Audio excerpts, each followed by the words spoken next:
Delighted, Secretary of State, you're here with us today, and to explain to us what you're doing, what the government is doing to encourage partnership, to encourage cooperation with the industry. Secretary of State.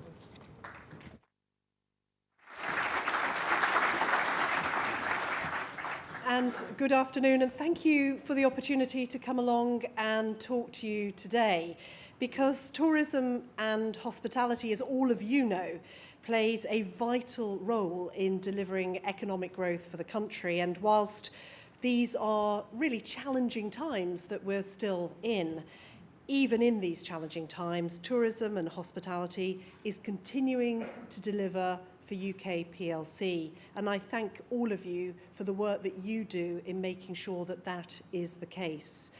And the latest figures show that not only are there more tourists visiting the UK, they're spending more as well, enjoying our world-class attractions, our amazing countryside, as well as the welcome and the hospitality that they receive in our hotels, our restaurants, and our shops. And we only need to look at the Olympics last year to see the incredible effect that tourism has. The Olympics put Britain right at the centre of the world stage and allowed us to market Britain at its very best, not only in terms of tourism, but also in terms of trade, creativity, and investment. And as I'm sure you'll know, within government, ministers are currently in negotiations with the Treasury in terms of our spending in the future. And whilst you'll know that these negotiations are ongoing, and I'm not really entitled to give you an inside track on that today, what I can say is that I, like all Secretaries of State, I'm making the case based on the economic value of the work that we do. And when it comes to tourism and hospitality, then I've got lots of facts and figures that I can use to make that case strong indeed. Because for me, the case has to be rooted in economic value, particularly when we're in difficult times. A return for investment on the spend we make is important, and making the most of the money we spend by building synergies between culture, sport, and tourism is the way that we can get the biggest bang for our buck. And that's why I made a speech to the arts and culture leaders of our country last month, explaining to them the need to make the economic case for the arts. And that's why I urge them to think laterally about the economic impact and the case that they can make. The link for them between the arts and the creative industries is well established. People who start off as artists often move on to theatre or to film or to the gaming industries indeed. But the link between culture and tourism is perhaps less well established, at least in their minds, but not in mine, and I'm sure not in yours. Because 40% of visitors cite culture as the most important reason to visit the UK. 8 out of the top 10 attractions in the UK are museums. 23% of visitors to London go to the British Museum. I was there recently, and they'd had 26,000 visitors there the previous day alone. And across the UK, visitors enjoy our cultural offering from the Tate in St Ives all the way up to the Baltic in Newcastle and beyond. And there are lots of fascinating local examples of culture driving clear tourism benefits. For instance, up in the Lake Districts, you see huge numbers of Japanese tourists, disproportionately more than you would expect. Why? Because the Japanese love Beatrix Potter. It's the way they learn English. It's the way they teach English to their children as well. People come to Britain for a wide range of reasons, but often underpinning that, they come to the UK to experience our British culture in its broadest sense. Yes, of course, they come to see the major art exhibitions and the treasures on show at the British Museum or Shakespeare's Romeo and Juliet in Stratford, but they also want to experience British hospitality. a pint in the pub, a trip to the seaside, or for some, perhaps a visit to a top restaurant. And in fact, we have 2 of the top 10 restaurants in the world right here in the UK, the Fat Duck at Maidenhead and the Ledbury in Notting Hill, world famous restaurants that have become destinations in their own right.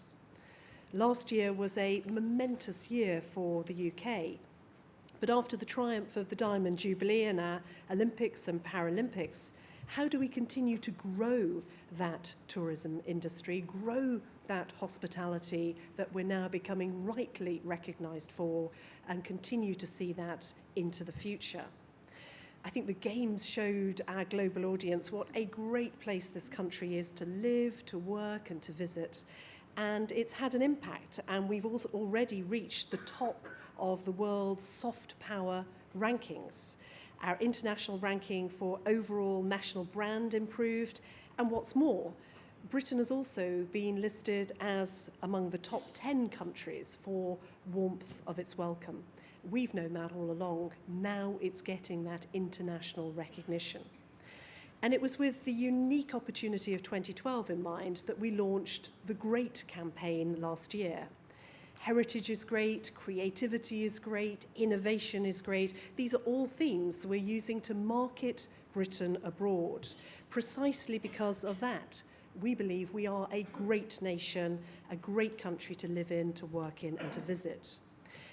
We all knew that was the case, and I think now the world is catching up. We're also seeing big shifts in where our international visitors are coming from. And while our immediate European neighbours and the US remain the source of the greatest numbers of visitors, it should perhaps come as no surprise that in 2011, the highest spending tourists were from Kuwait, Saudi Arabia, Qatar, China, and Russia. Tourism delivers £115 billion every year to our economy and employs almost 3 million people. So when we increase the number of visitors, both at home and abroad, that means economic growth, jobs, and success for our country. Last month, I was pleased to launch the Visit Britain inbound tourism strategy for 2020. And it's certainly ambitious and aiming to increase overseas visitors by a third to 40 million people a year by that point in time. That would mean an additional £9 billion in visitor spending and 200,000 new jobs.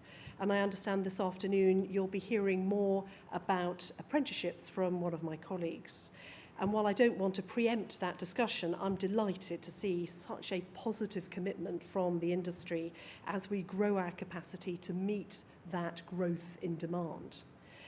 We should also not forget the vital importance of our domestic market, and our Holidays at Home campaign that I've already mentioned has generated £300 million a year in extra domestic tourism spending, more than 4 million additional nights away.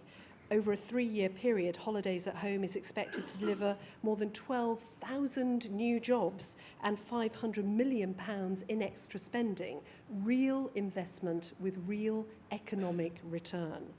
These are all delivering tangible benefits to our economy, and not so very long ago, people would perhaps visit their travel agent and almost automatically think that a holiday involved travelling abroad, perhaps to Spain or to Turkey or another part of Europe.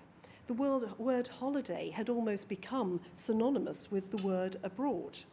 And I think Holidays at Home has started to change that.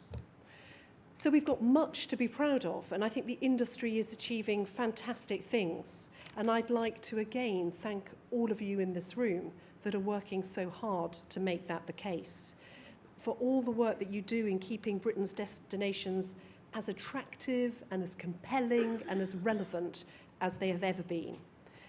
We're all aware of how competitive the world has become when it comes to attracting visitors. So we know we must keep on raising our game so that we can be certain of that continued success in the future. Thank you very much.